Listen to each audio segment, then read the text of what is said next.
Evil for me is differentiated from tragedy by its lack of necessity and its voluntarism.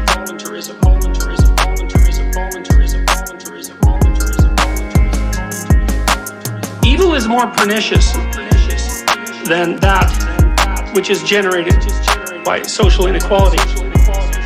I think it's actually a form of demonically warped. This guy did not want it to get captured. It's not going to get captured, you know? I think we did it. I didn't press anything else. Well, I know that I didn't do anything, so that's par for the course.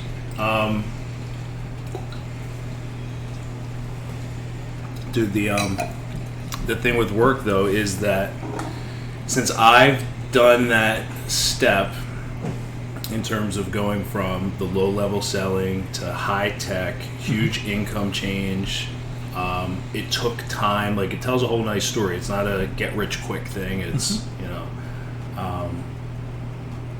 I read a couple CNN articles only because they were sent to me by somebody else. I do not peruse CNN. And... appreciate the disclaimer. And what I got from those articles was that CNN's even seeing what I'm seeing, which is there's an apathy, I guess we'll call it, where people just have an advantage, right? You were saying that the market's just flooded with opportunity. So if you are looking for a job, it's really easy. Sure. But people don't want to go into just any old job, right? Since they do have choices, they want to like take the job. So I don't know, like the reason I was curious about what you were kind of had to share about this, not CNN, right? CNN just confirmed what I was seeing. Great. What are you seeing, like with how people make decisions to live their lives, right? Because with what you do, I would imagine that people are telling you what their plans are for the rest of their life and how they set up their home, and you know whether or not they get a loan has to do with their employment and their financial situation, right? Yeah. So you maybe get a little bit of an insight to how people are setting themselves up for the next phase in their careers. Yeah. And I think careers are going to merge with life more, right? So anyway, I see the big trend. I see people maybe being hesitant to take that step because it is an unknown. People are not really well suited to make big changes, right? So anyway, are you seeing like a unique way that people are going about buying? And I mean, maybe not. Well, I mean, by the time people reach me, they're in a position to buy for the most part. So I think what we're talking about is not so much the people that I deal with as clients, but more the people that would seek to be clients. Sure. And I think one of the big challenges that we have right now is that, you know, with the CARES package being extended, the CARES Act being extended, you have a whole new class of people that are getting benefits from the government that never did before. In terms of gig workers, things, you know, people that were not. I'm getting a direct deposit from the government for having kids. I mean, that's brand new to me. Didn't ask for it, right? Didn't file any welfare paperwork. Yeah. Interesting. I don't get that, so I'm curious about it. Exactly. It's funny. I just think that the question is everybody saying, what's going to make everybody go back to work? No one's going to make everybody go back to work. I think that the big thing that they're not dealing with is the fact that people are, they say it takes 21 days to form a habit. Well, everybody sat on their asses for 18 months. That's a pretty well-ingrained habit. Yeah. In my business, I deal with highly successful people, highly driven, highly motivated people.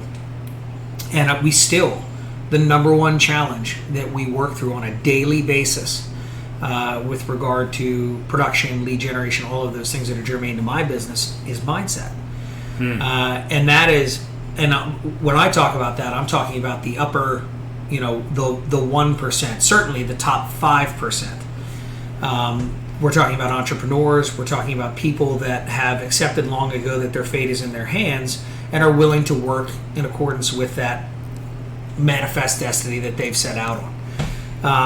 I'm not talking about the, you know, lowest 25% who are government, you know, supported.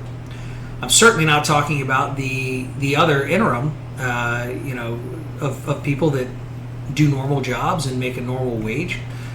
which I think we can all agree that the normal wage has become subpar in accordance with life. Right, wages have not vastly increased over the next and they're not over looking the last good. few decades. Sorry to talk over you. They're not looking good right now with inflation going crazy. So well, it's a terrible state of affairs. Yep. So I think that the thing that everybody's looking over is they look at all these economic drivers and things like that. They're like, well, we're going to give $1,000 sign-on bonus. We're going to allow employees to work for 4 weeks. I read an article. Amex, I think, is letting employees now work 4 weeks out of the year from anywhere they want. These are all insignificant, and it's all just placation. Yes. To the bigger thing, they need to find a way to motivate people and form new habits. And right now, the overarching and prevailing habit is sit on your ass and enjoy the ride and watch what's happening and let the government take over. And there's this whole new level of complacency that is now completely acceptable. Right? You were a professional, headed into 2019, they shut down your company, and now it is more than acceptable because everybody looks at this as something that we've all gone through together. It's completely acceptable that you don't have a new job planned out. It's completely acceptable that you're not even looking for a new job because it's such an uncertain environment. So they picked up the snow globe, they shook the shit out of it, and they set it back down, and now they want everything to just settle back the way it was. The difference is the landscape has changed. Right. And they've moved everybody's cheese in such a way that they've given birth to a whole new habit. And that habit is complacency, arrogance, entitlement, all of those things. So it's irreparably changed the entire landscape. And you did it at a time, not you, but they did it at a time when wages were lagging significantly behind the cost of living. And so they did it at a time when there's no driver to go back to work for a lot of these people. I looked at LinkedIn. I have certain things checked out just because I like to keep an eye on what jobs are available and things like that in corporate America. And I would say 90% of the jobs that came up in my feed, somebody that's a CEO, someone that has owned multiple companies, has experience in bringing international products and breaking them into new markets in America, Canada, you name it. 90% of the jobs that showed up in my feed started between $40,000 and $60,000 a year. I wouldn't get out of bed for that. So that's not the types of jobs I'm looking to make a move for. Of course not. Right? Like are you serious? No, I'm dead serious. Okay. And that's just what shows up in my feed. I can adjust filters and do all those. There are some other ones that their premier benefit is 401k and they don't discuss salary. Yeah. But the fact of the matter is, if you're not me, and you had a $70,000 a year job or an $80,000 a year job, maybe you ran a T-Mobile store, something like that. You got management experience.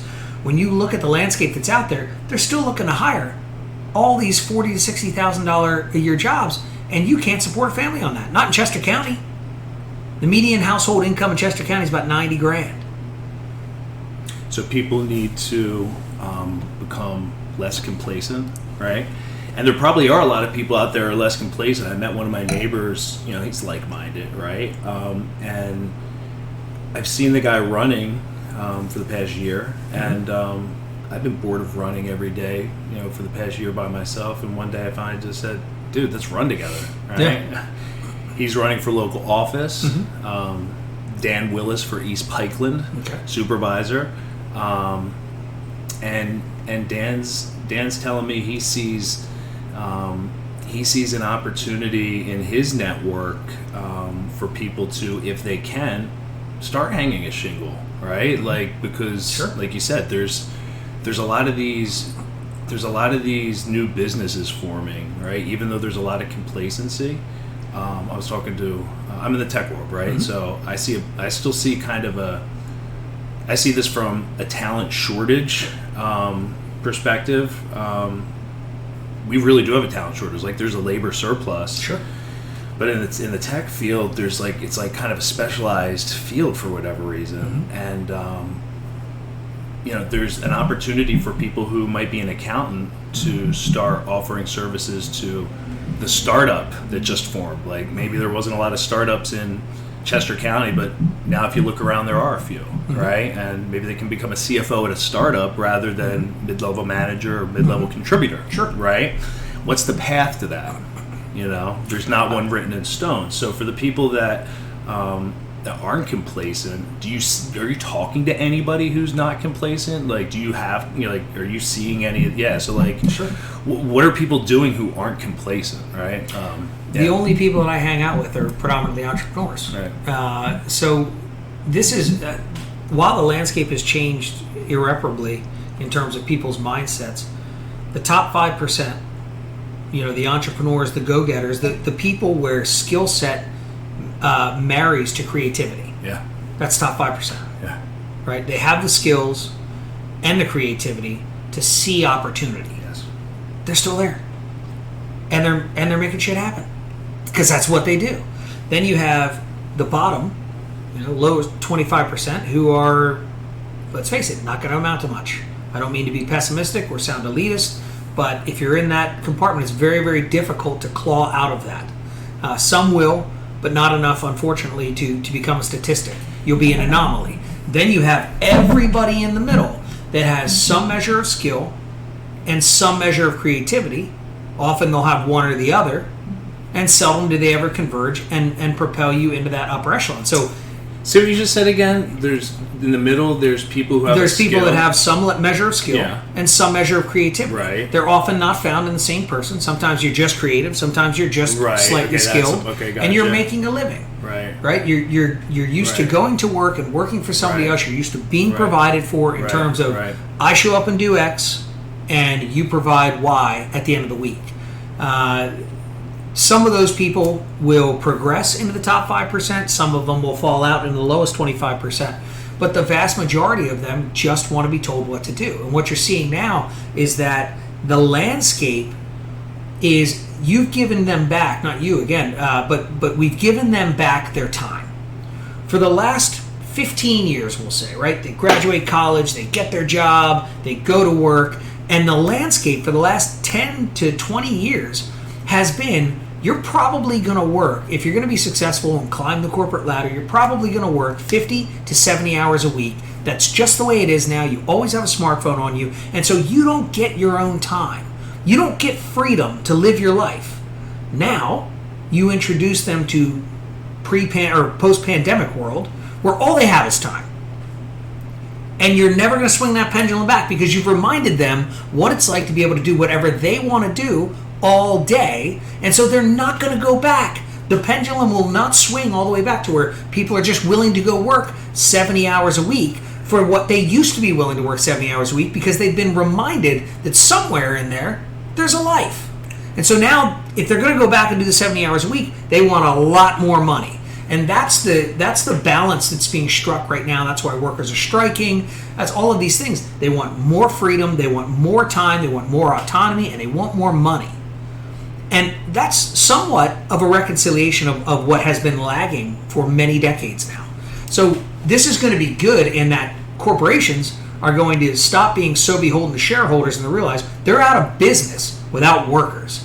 So there's going to be a healthier balance struck between workers in corporate America, corporate profits, and employee benefits. That balance will be improved through this, but it is not going to be an overnight shakeup. It's going to take many, many, many years for the dust to settle on this.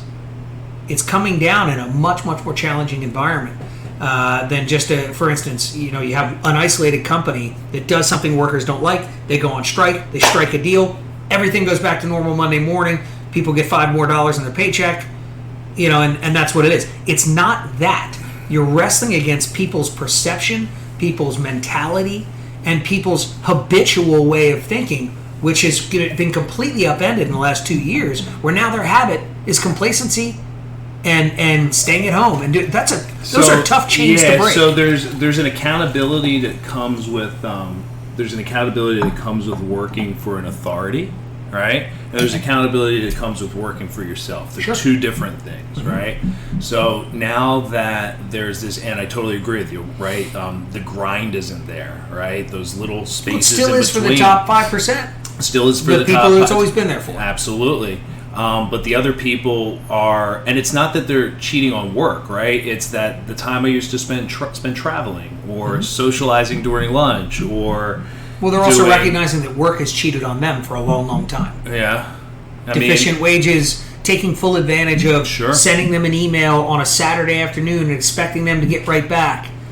It has been disproportionately in corporate favor for Sure. a long time. This is the truth. This is absolutely the truth. And the whole trend of being open and taking that time back that, again, post-pandemic, I got it, I ain't giving it back, right? Mm-hmm. So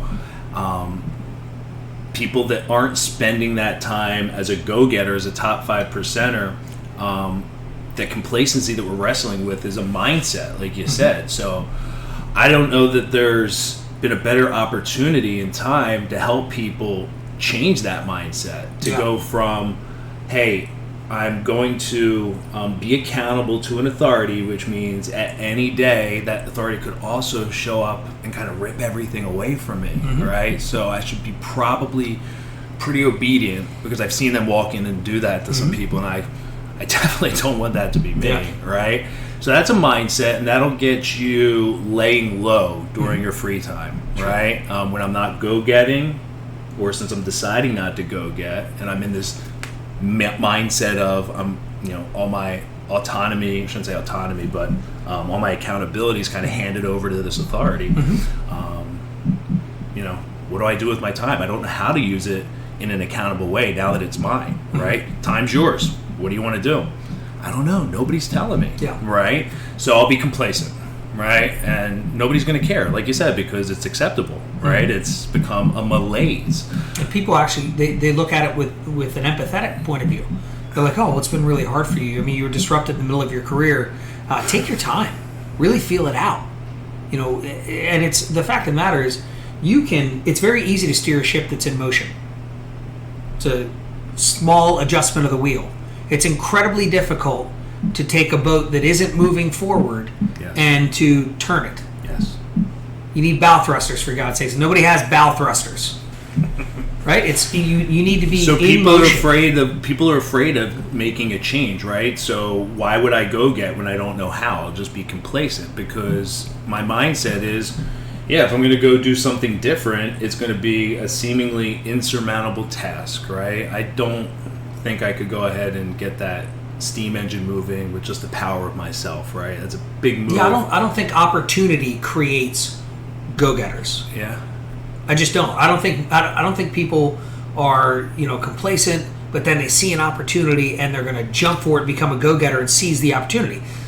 There's tons of opportunity. Fear of loss creates go-getters. Maybe. I don't even know that. What creates a go-getter then? I think it's innate. I don't think it's created. I think it's innate. You can't bake it into somebody as their... I don't think so. I mean, it's when I say it's innate, I mean, I think that parents have a lot to do with it. Examples have a lot to do with it. Better crew, better you. Show me your 5 people that you surround yourself with, and I'll show you your future. Yep. So I think when I say it's innate, I mean it's a product of your upbringing. But I think it's pretty well baked in by the time you're a teenager. You're either going to be that or you're not. And I don't think people are worker bees because they haven't been provided an opportunity or enough opportunity. This is America. There's opportunity everywhere. But maybe they don't see it. And that's because of their upbringing. It's innate. They just don't see it. Can you flip that switch? I mean, I'm sure I would never put a limit on somebody and say that they can't. But it's hard. I haven't seen it a lot. I haven't seen somebody go from 0 to hero. Magda I love the saying. She says, you can't move old trees. Right? I've seen, look, I don't think anybody's going to go from 0 to hero. I've seen a lot of unpaid heroes become paid heroes or recognized heroes, but they were always heroes. Right. They were just unrecognized. Yep. I don't see 0 to hero very often. Very interesting. Well, I don't think that we're... in a phase where we're going to see a lot of people become 0 to heroes. I think there is an opportunity for people, if they do wake up to it, to step into something that's more... The next revolution is social, right? I'm big into communities, right? People getting out of their home, people getting together around certain things. Doesn't matter what it is, right? If it's not hurting people and it's lifting up the community, there might be an opposing group, right? But, as long as you're both debating in public fairly, it's kind of the way it's supposed to be, right? So, what's up, my man? How are we doing? We're doing good. The great Roberto. Yeah. We're at Tekka. Yes. recording. In Westchester. And One of my favorite spots. Yes. Try the burrata. Yeah, and it's important, and we want to get out and do the podcast, right? Like, meet Roberto, right? Yeah. We got to Sure. commiserate over some spills already, right? Let's break the ice, break some glass. So yeah, I'm big into community and people getting out, and I think complacent people are big into community. Unfortunately, sometimes it's the wrong community. Sometimes it's like the Fortnite community, right? Yeah. I'm 40 years old, but I'm drinking rum and cokes and playing Fortnite at 11 o'clock while my wife is watching Real Housewives. Who knows, right? Seeds only grow in fertile soil, and if you were open to that kind of a lifestyle, then that's what you're going to get. It's like I said, leopards don't change their spots. But could they get? Yeah. So anyway, I think it's exciting. I think there's a new way to work, right? So there's some people that will go. I think you're right. Right. It's hard to move people, right? You don't move old trees. One of the things in selling that I always used to love was in my early days, you can't advertisers advertise, right? Mm-hmm. Like don't assume that somebody who doesn't advertise is going to just start advertising with you. Mm-hmm. To your point, going from zero to hero, right? Spend your time calling on the people that are advertising. They probably got a spare buck for your stuff if you can make a compelling story, right? So there are people who just aren't there, right? Yeah. But there are people who can take that step. I think that's the exciting thing, right? Because these people are not going to go back to the office again. They're not. They're not going to get on the SEPTA, the regional rail in Exton. Spend that half-hour commute getting frustrated over. They might for enough money. Yeah, they might for enough money. Yeah. Yeah, it's. Is everybody ever real? Okay, so that's there's a large, I think, propensity of people that just want to return to what they were doing, a return to normalcy, but they want to do it for more money. Okay, and really? The pittance being offered is not enough. There's not enough freedom. There's not enough. Corporations have not come far enough toward the worker. For the worker, they're not going to with their newfound freedom to say, "Okay, I'm willing to go back for this." They're never going to pay. They're never going to pay more. Well, they will. I mean, a balance will be struck. It's inevitable. I mean, it's look. They'll be out of business. Hey, how you doing? With no problem. Don't be sorry. Without workers, these corporations don't exist. They just don't. And so they're working now. Everybody's fine now.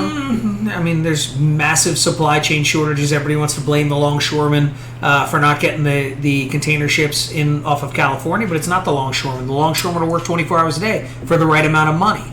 It's the truckers union. It's everything. The entire system goes nowhere without the common man working. And the common man is pissed off and complacent. And there's nothing... First of all, it all starts with their mindset. Yeah. And there is you're not suddenly going to have a whole generation of people or a group of people that have never focused or trained their mindset before. You're not suddenly going to have them looking for tools to train their mindset. I think there are people that are doing that. I meet them online, What circles do you run in? People getting after it. There you go. Me too. They're everywhere as far as you or I are concerned. But Joe Truck Driver isn't necessarily looking for and that's fine. It's totally fine. But instead, they're going to Joe's bar, having two Budweisers, talking to their other buddies who are also pissed off and undervalued. Yeah. And they're reaching the same conclusion. So they're not going to get paid though. They're not going to get paid. I think they're going to be automated out. Yeah. Truckers, yes, you'll be automated out. But a lot of people every asset, tons of people. So what happens to them? Their talents still exist, right? So in the tech world, there's a shortage of talent, right? Mm-hmm. I work in modern application delivery, let's just say, right? And in the modern application delivery kind of sphere, there's only so much talent to work on all these projects that Bank of America, JP Morgan Chase, Verizon, Comcast, the biggest companies in the world. I just named the ones in North America, right? So they're doing big things. These are companies that do the cutting edge stuff, right? They're having a hard time bringing the coolest stuff to you because there's not enough talent to work on this new way to build applications. And I believe that the talent's there. It's just not being tapped into, to your point, right? There's a large percent of the population, 95%, that's not getting after it, right? So there's some other reasons to that, like political reasons. If I'm a big tech giant, I hire a bunch of people and they're not very useful, right? They get lost in the corporate minutia. Sure. And I'm kind of cool with that because guess where they're not working? At my competition, right? So there's a ton of latent talent out there. I think you need a way to find it. I think that's what's going to happen is there's an opportunity for this talent to find its way out of being, trapped inside somebody and come out, right? So there's these engineers that can totally get into this space if they just saw the opportunity, right? Like it's a 3-week training course to be able to start going on project and somebody can bill your time at $200+ an hour, right? If there's somebody that can jump in and say, yeah, I'm going to do this 3 weeks, whatever it is, right? And now I'm there. I can increase my salary. Sure. I'm more valuable. But you were already highly skilled, college educated. You were already an engineer. I'm not an engineer. No. What I'm saying is that person is already an engineer. Right. So in terms of the salary landscape, they're already at the top of their field, more or less. Maybe not the top, but the top of the middle, right? So there's room for them to go on and to hone their skills and make more money. I'm talking about the common man, the man that doesn't have an engineering degree. What's going to happen? He's going to get his UBI. What's going to happen to him? He's going to get his UBI. Which is what? What's a UBI? Universal Basic Income. Yeah. Well, and so we have a real problem in this country if that's the case. And well, no, we don't. I'm say saying that person has a problem. Well, we all have problems because those are the people that buy houses, right? And if they're on universal based income, that decimates. No, they won't live in houses for long. But my point. They'll live in boxes. Right. My point is, and watch TV, be plugged into some virtual reality. It's a very scary place that we're headed to. You don't want to be there. For that person, they're in a place where that is not a very rosy outlook. It's not very optimistic. There's nothing to motivate them. And so the corporate company that's saying, hey, we'll give you $1,000 sign-on bonus. They're like, who gives a shit? Who cares? I'm talking about my life.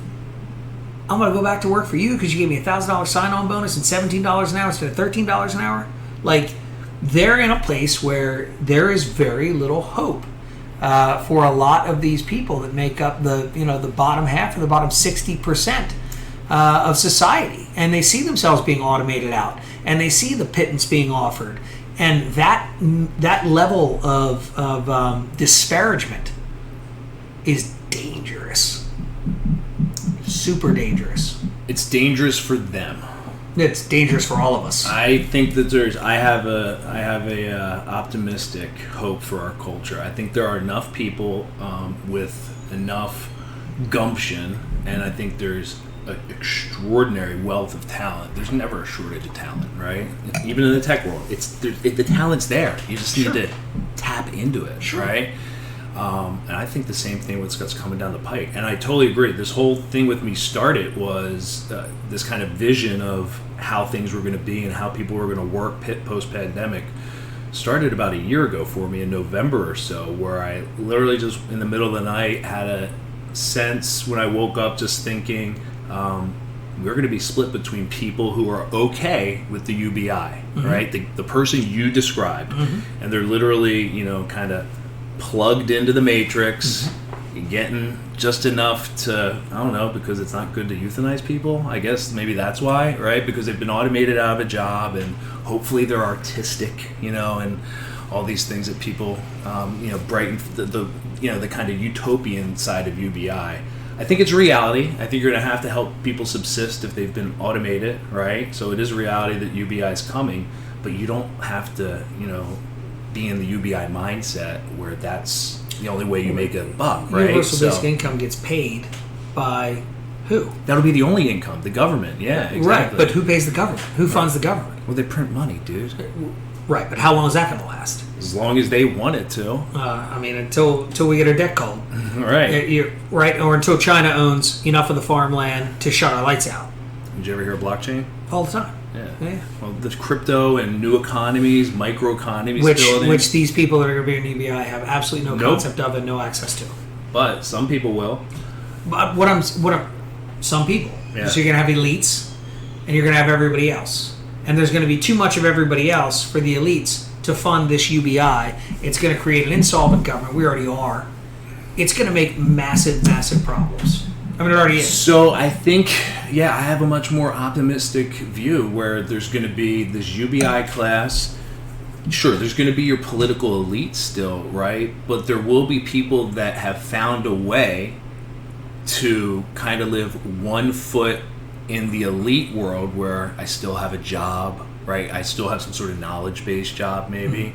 But then I can live in this other world and trade my talents, right? I'm not working for the tech company, or I'm not the accountant, or I'm not the mechanic, whatever it is, right? Mechanic's probably going to be automated out, except for the highest of level designers and builders and stuff. But yeah, maybe I'm a builder for a big company designing stuff. I'm out, AI hasn't gotten there yet. I'm not getting enough to go do cool stuff, right? I'm still, it's still nothing about what you're describing makes me optimistic at all. Here's what happens. Here's what happens though. They're going to find a way to have a foot in there, and also make more money in these new micro economies. But the they that you're talking about is such a small sliver. Well, I actually, here's where I'm optimistic. It's 95-5. I agree, right? Go-getters, not go-getters, right? But I think there's, of that 95, I think it's closer to half than a quarter or a 10%, you know what I mean, of people that can rise. When do you think that's going to happen? Because we've had 2 years of this. They've had the ability. Yeah, so when do you think we're going to start to see? Because my thing is zeros don't become heroes. Yeah. Right. So when do you think we're going to start to see evidence of this emerging economy? Because the gig worker left corporate Wawa to go drive Uber. Yep. They're still just driving Uber. Yep. Or working at corporate Wawa. Yep. I have not seen any evidence of emerging startups and all these kinds of things that this gig worker now has the freedom and the time to transition all of their free time to creating this this company, this entity, this new opportunity, whatever it is. What I see is people went from corporate, where they were largely monopolized their time and their mind, and they went to, now I'm a gig worker and I can make what I used to make at corporate, but I have the time to spend the rest of my day playing Fortnite or doing whatever else I want to do. Right. I have not seen the person that left corporate, became a gig worker, equalized their salary, so to speak, but then took all of their energy and put it into creating some great opportunity. What I see is, I wanted to change. I made my life that much better because now I work when I want to work, baby. Right. And I pay the taxes I want to pay, and I turn it on or I turn it off or whatever, and I have all this free time and all this other stuff. So there's no drive for that person necessarily. The vast majority of those people that went from corporate, they didn't want to have their lives run anymore. So now they're in charge, and that's good enough. That's great. They get their time back, they get their freedom back, and they're going, it's pretty cool. And I'm getting government assistance. So what's the catalyst that's going to take that person that was willing to work the corporate job and is now working for themselves, so their life has gotten demonstratively better because they have the freedom? What's the gunpowder that's going to shoot them to that next level to create an opportunity that they haven't yet at 40? Same thing that moves everybody else, fear of loss. Except that thing that moves everybody else only moves the top 5%. Fear of loss this time isn't, I'm just going to have to have a 401k and retire and die at 85. The new reality is, I am going to be plugged into the matrix, right? And, here comes total nanny state and socialism because I've been automated out of a job and I have no new skills.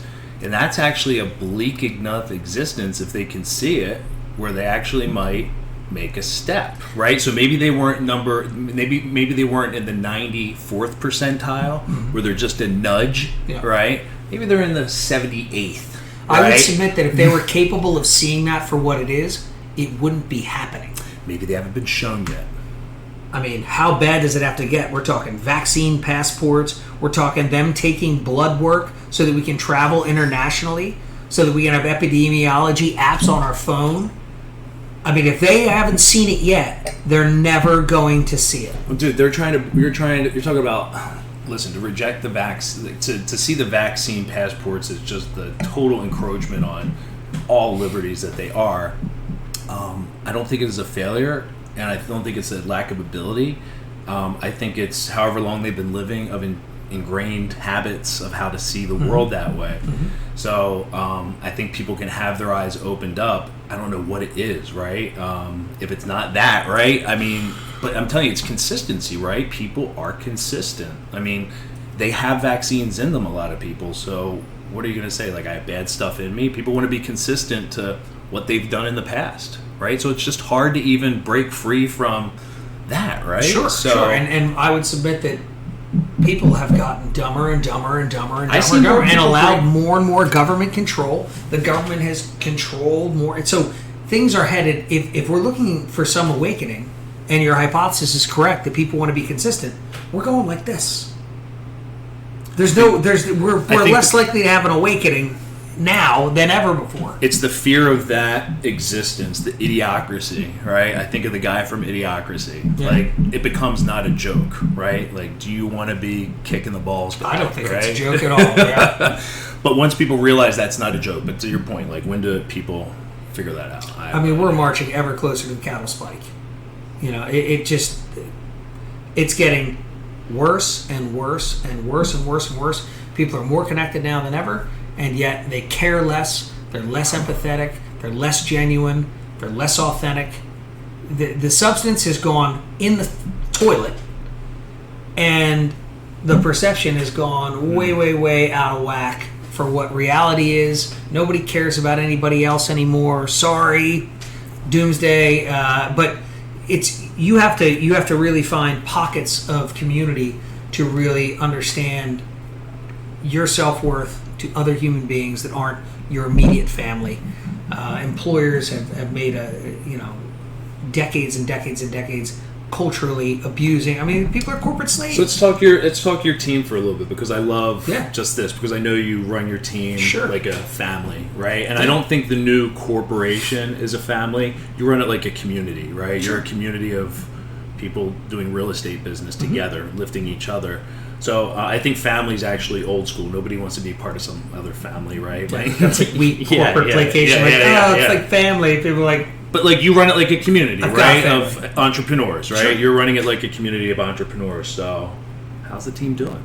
They're doing great. They're doing great. How do you coach them up to, with this stuff, right? I mean, this is relevant to how you run your team. How do you set up your team? I mean, we talk about a lot of what makes us elite is the fact that we don't just talk about real estate. We talk about the world. We talk about economic factors, drivers, world community, all these things that your people, right.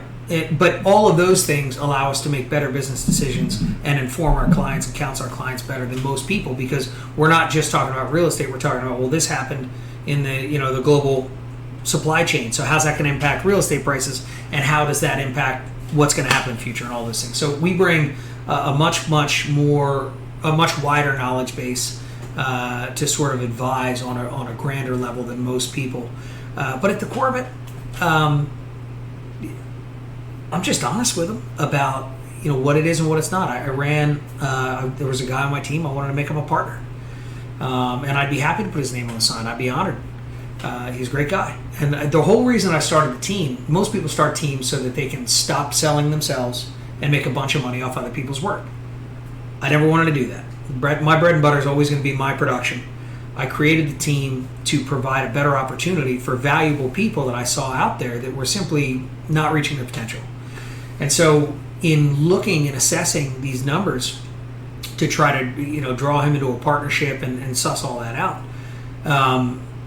what I found was I'm really not making any money off the team.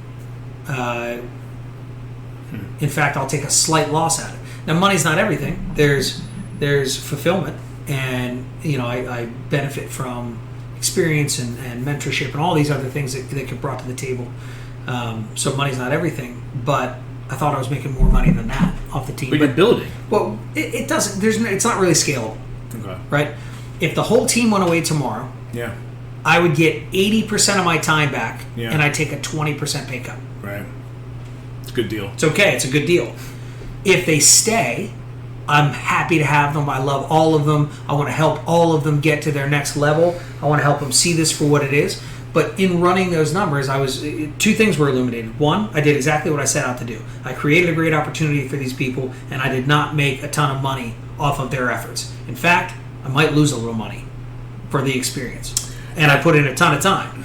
The other side of it is it also just illuminates that, like, hey, like, to them, this is what it is. And if you do it for the right reasons, so it's an altruistic effort. This is why I'm optimistic, because people innately, just like you said, whether they're a go-getter or not, when you can wake people up, they innately want to share their talents. So to your point, Steve, you're not making an extra dollar, let's just say, right? But what you are making is you're filling a huge part of being a person, which is being a part of connected to a community that you can be a big part of, right? So by leading that community, creating that environment, living within that community, that's essential, right? Like, it's not something that you can do without. If you were a solopreneur, that you would be in another community, right? Just to bring it back to the pessimistic place that I like to go. Yeah. I am. We have to get you seeing silver linings. So my entire field, realtors, right, for the most part, those of us that excel at it, are in that top 5%. They're entrepreneurial. I don't know a single other realtor that has done or does what I do. They run teams at a 35% max split to the person doing the production. Right. 65% goes to the team. I run 40-60. 60 to the person, so they can have a real life and a real opportunity. 40% to the team, so that it doesn't cost me money. So in that field, you look at the real estate field, all of these entrepreneurs, the top 5%, blah, blah, blah. We comprise a lot of that top 5%. But I'm the only one doing it out of altruism. They're all still soul-raping corporate. Come to work, I'll feed you some leads, and you'll make a pittance. You can crush it for one of them and barely crack 6 figures while they're taking home $200,000-300 grand off of your efforts. And so that's why I'm not optimistic, because I know what an anomaly within my own field I am, and I know how much of the top 5% is comprised by my own field. There's just not enough of that going around. You are 100% correct. I hear you, but the one thing I'll add to that is that the people that are not you, they just haven't figured out what you figured out, which was it's not about making extra money. They never will. They'll never figure that out, because most people are shallow, money-hungry, greedy pigs. So, listen, we're going to be publishing this podcast. More people are going to know about your model and it works, right? Yeah. So more people are going to start doing this, and that's kind of part of it too, right? But why would they? Because there's no money in it. Because they get it. They get what you get. I don't think because what you just said relates. Now I know that you did it. That's your story as a real estate agent. What I connect it to in my world is. When I'm building a business as a sales rep at a technology company, at a startup, I want to find partners that give me, remove my barrier to entry as a no-name startup. Somebody has an established relationship with this, big brand, this Fortune 500 company. That's my pathway in. And I just found it dumbfounding that in my group of peers, when you talked about how do they treat their partners, they better move the ocean and pull down the moon for me and part the sea, because if I'm going to give them any percentage on a deal, you better believe it better be locked up, and I better just be able to chill out, right? I mean, literally, I'm a little hyperbolic, right? But it's that type of attitude. I'm like, feed them, right? Like, I got a deal here. There's nobody attached to it. Right. Feed them, right? What did they do to get it? Nothing. I'm going to earn something back, though, right? So this is cause and effect, right? What you do has an immediate direct, not immediate always, but it has a direct response, right? So by you building a business like this, it helps you, it helps you with your 80%, right? Your personal book, it's easier to build a personal book when you have a network of people around you, right? So it's easier for them and it's easier for you, right? You all have a network effect. It's definitely not easier for me. We have, well, I literally to your point, you're dishing 80% of my time coaching the people on my team on their deals. And if that went away, I would have a very leisurely existence and still I'd take a very small pay cut. But that all works into it. I feel you though. I'm not going to argue that. This is all new information. By the way, this is all new information to me. This is analysis I did 2 weeks ago. Yeah. And I was like, wow. Like, net benefit though, right? overall net benefit is experience Yeah. and learning and growing and personally and all that. I'm not. It's the network effect. I'm not right? for 1 second Yeah. upset. Well, you're benefiting off the network effect, right? I mean, No. Yes, you are. No, because if you didn't have anybody to train, who would you be training? Nobody. I'd be enjoying my family. Well, you need to train people. Why? Otherwise, you wouldn't be doing it. I didn't train anybody. I just take care of my folks. But you want to. You want It's to. fulfilling. Exactly. It's yeah. fulfilling. But would I be willing if somebody came down and said, "Hey, Steve, you'll be more fulfilled if you do it this way, but you're going to have to give up, 45 hours a week to do that to be more fulfilled." I'd take a little less fulfillment to get that 45 hours a week back, but I was the frog in a pot of boiling water. Right. It was never, hey, you'll get this if you sacrifice this. It just ended up being this, Yeah. and I recognized the good in it and the experience and all those things. Yeah. If I was put back to make the choice, if I had the opportunity to go back, I wouldn't do anything differently. Yeah. But if somebody came to me today and said, what do you want to do moving forward? How do you want this to look? I would think very, very hard about just going back to, because now I've already had the experience. Sure. Yeah. Right? Totally. So now I've sucked the marrow out of that. Yeah. And now I can just go, well, cool. I've had that experience. I bring all that to bear now for all my future endeavors. And I'm just going to go back to just me and my assistant and a very leisurely lifestyle. So, when you scale any team, as you know, everything becomes exponentially more expensive. Yeah. Right? You could have the CRM, the base model for yourself and your assistant. You get 2 or 3 people, and now you need $600 a month, right? You can get this subscription to this platform, and for you, it's $119 a month. But because you have a team, it's $1,100 a month.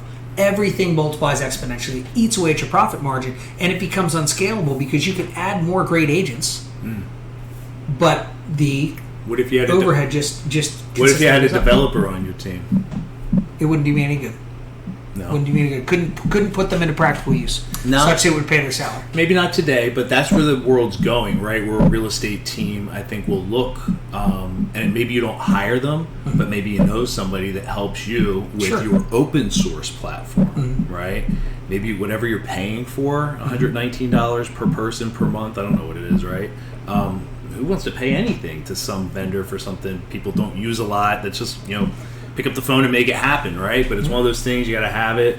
Well, how about if you just, find a way to do it open source, like I do with this podcast. All this software is open source. That was one of the things I wanted to do. I did not want to be tied to any corporation when I did this, right? I didn't want to have a technology issue and have to call up Google, Right. or even Zoom, Right. right? I didn't want to have to deal with anybody.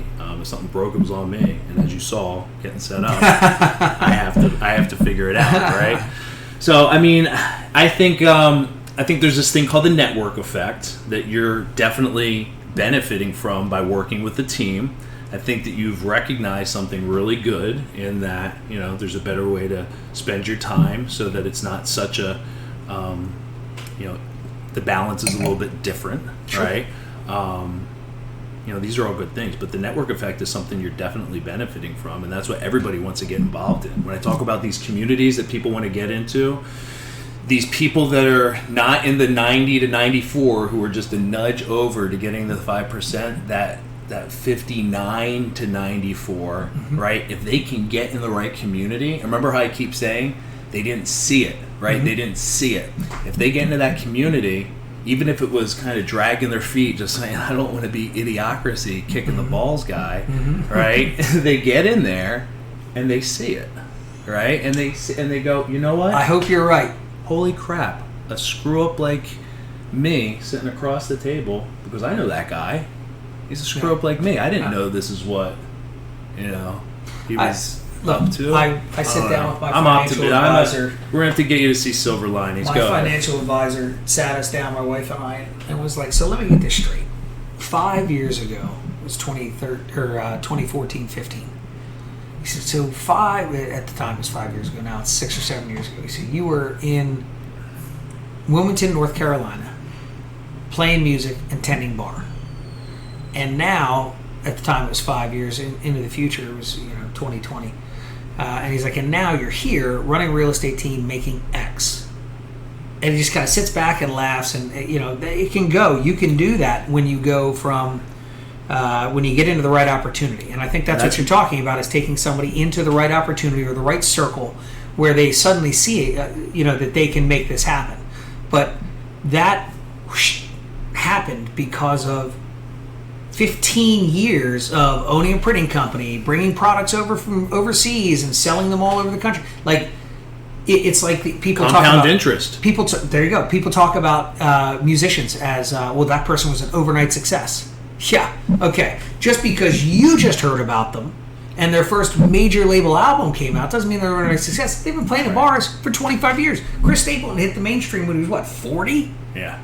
He didn't just arrive and that good. He's been playing forever. So that's the whole thing is these people that you're talking about exposing to a better opportunity, a better circle, they haven't been playing forever. Well, you don't have to be a musician to play forever. You can be an average Joe and play forever because everybody's got a unique talent. I am that guy, but I was always playing at a level of the 5%. I was just an unsung hero. Right. I didn't make any money. Sure. You know what I mean? So what I'm saying is you don't take somebody from corporate life that hasn't been endeavoring to be an entrepreneur, and then suddenly at 40 you put them in the right circle and their trajectory goes. They've got a long slog to get that 10, 15 years worth of grinding it out, trying things to really get the bug.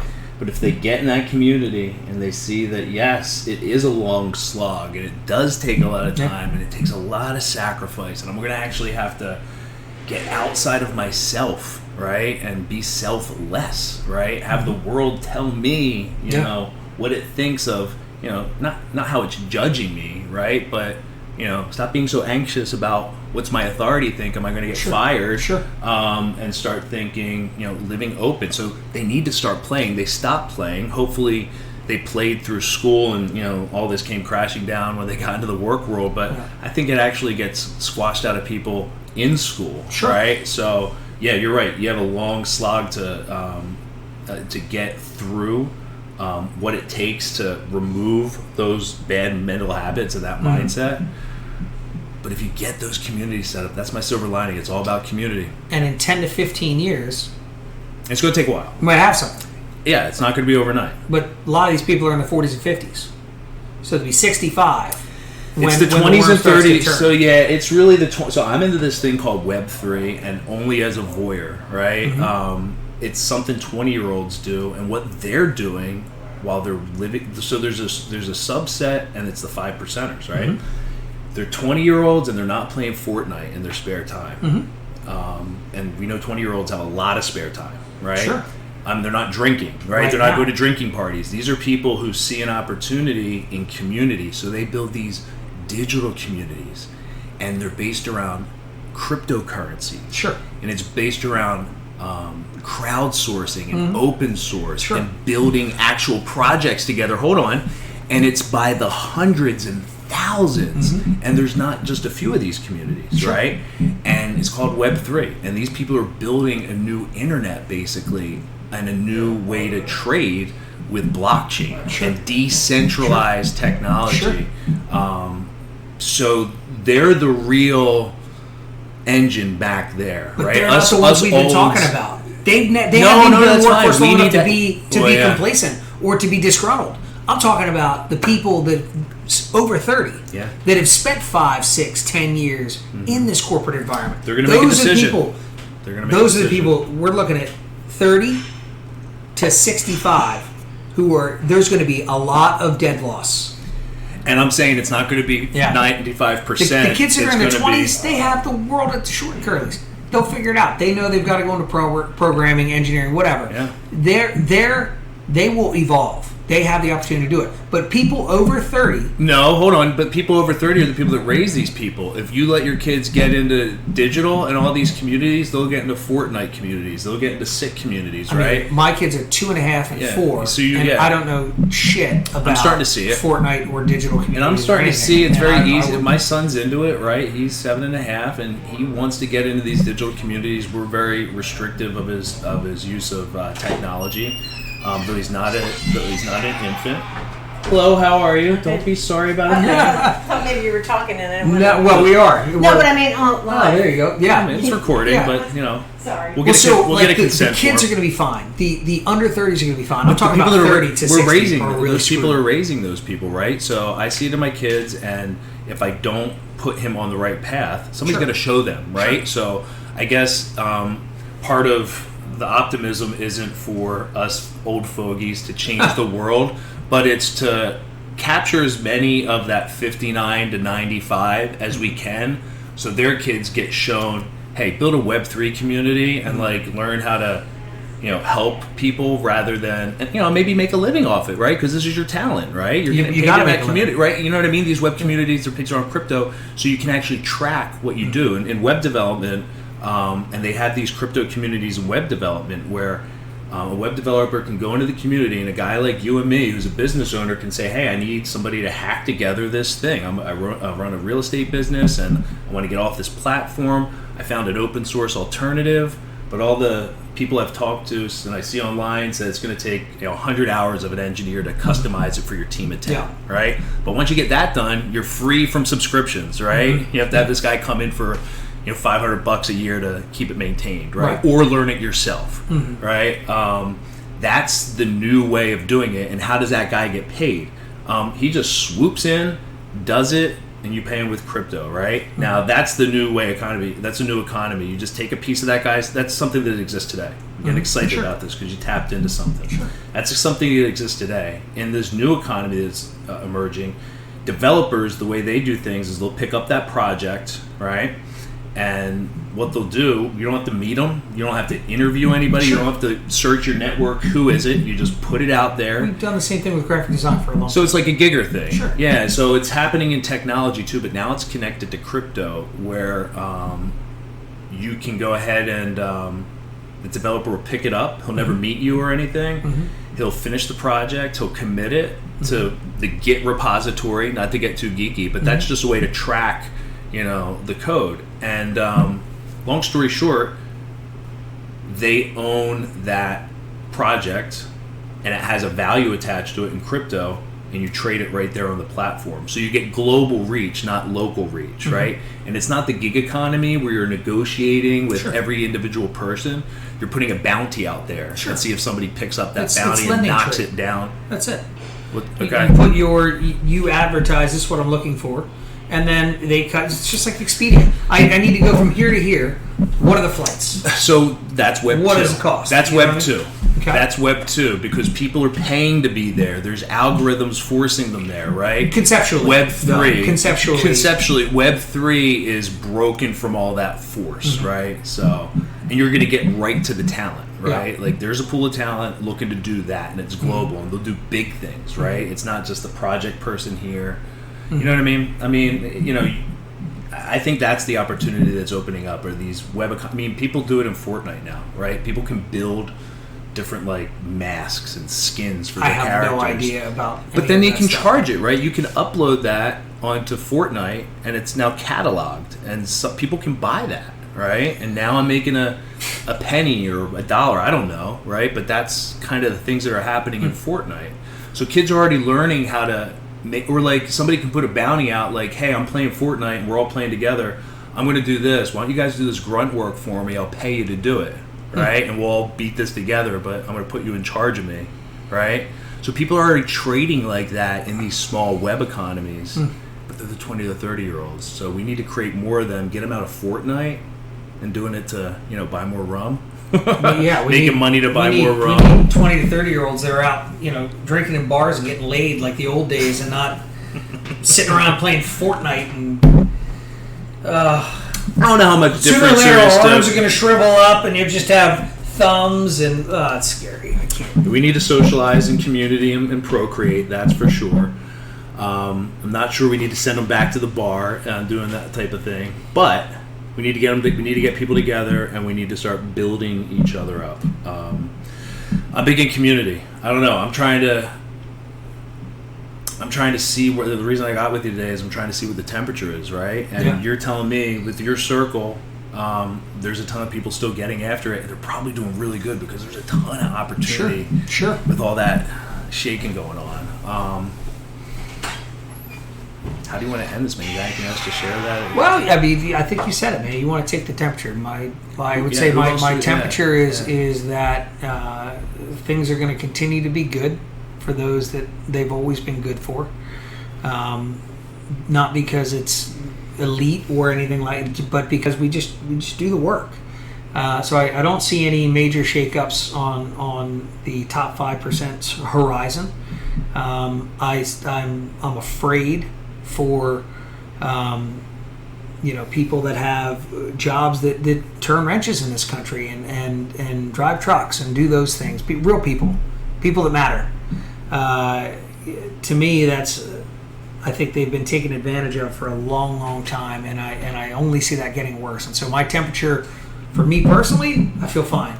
My temperature for a lot of the rest of society is not optimistic. I'm glad that you are. Yeah. I'm just not. And we'll see. We'll see who's right. God, I hope you are. I think I am. Because my utopia does not look that's like not yours. utopia. There's a lot of work and accountability in there. My utopia doesn't look like nearly as rosy. So there's a whole bunch of potential guests that walk by where we could have got their feedback. Yeah, I mean, they'd be all too happy to give it to you. It's an Italian joint, and they've got opinions. Exactly. No, I mean, so I was going to have one of the buddies from group come over and do the production. Yeah, I don't know if you know Steve Blauer. He was unavailable Electrician, today. right? No, he works for Dave Dempsey. Okay. He does his sales. He works in ops for Dempsey. But he was going to come over and produce. And we're going to have a whole bunch more going on here. But we're going to also do a man on the street type thing too. Nice. Like, I want to ask people, like, how you been? Yeah. Like, what do you mean? Good. What are you doing? Why are you on the street? Why are you working? You know what I mean? Like, how, you know what I mean? Like, Right. how you working? Are you working today? Like, just kind of figure out what's going on, right? Yeah. See if you can get anybody talking about this. Right. Because I think it is the topic, CNN's pushing it out there, right? So they're hypnotizing So it must be true. Yeah, well, people are going to buy it, right? So if they're parroting the other more salacious things on CNN, maybe they're going to parrot this too if they read it. But I think it's real, dude, and I want to hear what people have to say, and I want to encourage more people to be optimistic. So, All right. Anyway. All right. I'm with that, man. Look, optimism creates energy, and that all flows to the mindset. And if you can fix somebody's mindset, they can do amazing things. So, We used to have a mirror. You've got to be optimistic if you're going to do well. And that's to me is the biggest problem, is that I think there's a lot of people out there that see automation and things like this, and they're not optimistic, and so it's jacking up their mindset. Like, what's the point? Dude, I sold automation to engineers who thought I was, automating them out of a job, and I had to go sell them to not screw up the project, right? That that's testing out our software and managing them, not wanting to automate themselves out of a job. And they have some pool. Talk about the workers having pool. They had pool, right? They weren't easily replaceable. Evil for So me anyway, differentiated awesome from talking, tragedy. dude. Yeah, man, always. Lack of necessity and its I really appreciate you voluntarism. taking the time, man. Pleasure. We're gonna get more. Evil is more pernicious than that which is generated by social inequality. I think it's actually a form of demonically warped aesthetic. Demonically warped aesthetic. Evil is more pernicious than that demonically warped aesthetic. The motto on the gates of Auschwitz: work will make you free. That's an aesthetic of evil. To make a joke, it's a terrible, terrible, ironic joke. It's instructive to meditate on what sort of imagination would have the arrogance to tell such a terrible joke. Demonically warped aesthetic.